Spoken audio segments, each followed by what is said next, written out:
என்னை தேடும் இறைவனே, உம்மை நாடி வருகிறேன்.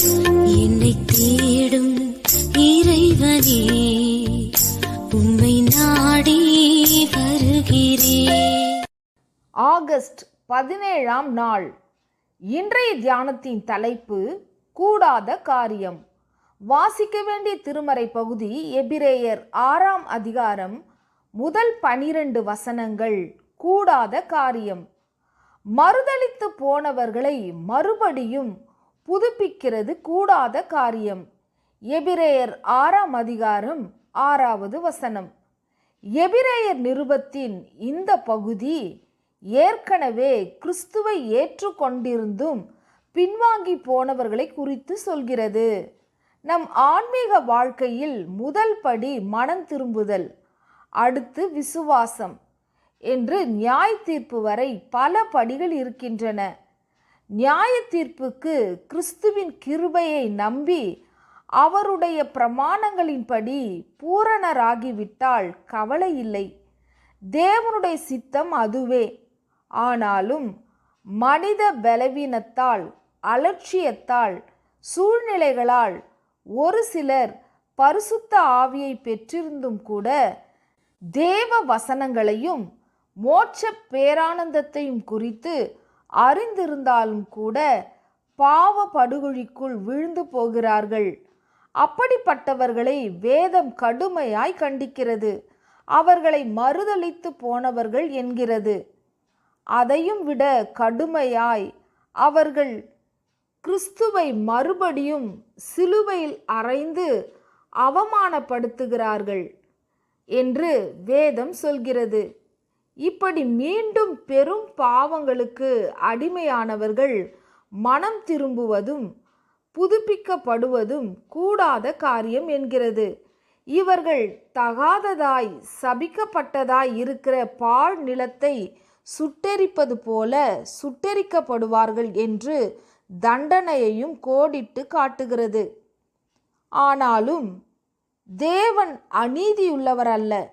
அப்படியானால் நீதியுள்ள தேவனுக்கு அந்த மனம் மாறிய மாந்தர் ஒரு காலத்தில் செய்த நற்கிரியைகள் தெரியும்.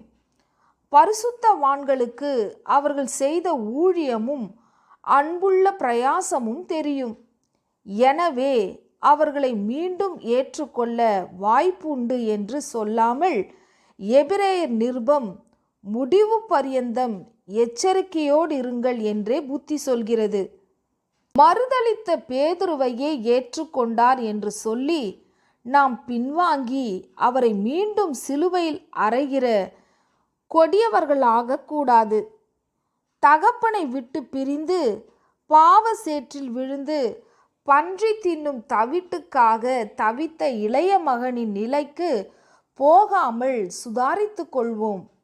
முடிவு பரியந்தம் நிலைத்திருக்க வேண்டும் என்பதை தொடக்கத்திலேயே முடிவு செய்து விடுவோம்.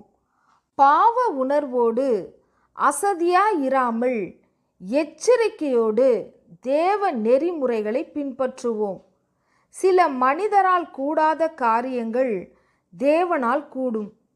மறுதலித்து போனவர்களுக்கும் அப்படியே. தாவீதை போல ஒரு முறை வீழ்ந்தால் தூக்கி விடுவார். அதற்காக சிம்சோனை போல விழுந்து கொண்டே இருக்கலாமா? தாவீதை போல ஒரு முறை வீழ்ந்தால் தூக்கி விடுவார். அதற்காக சிம்சோனை போல விழுந்து கொண்டே இருக்கலாமா? கூடாத காரியம் மகனே, கூடாத காரியம். மறுதலித்திட்டால் மறுபடியும் புதுப்பித்தல் என்பது கூடாது போகுமே. மறுதலித்திட்டால் மறுபடியுமே புதுப்பிப்பதென்பது கூடாது போகுமே. மறுதலியாதே மறுதலியாதே தேவனை மறுதலியாதே. ஜெபம்.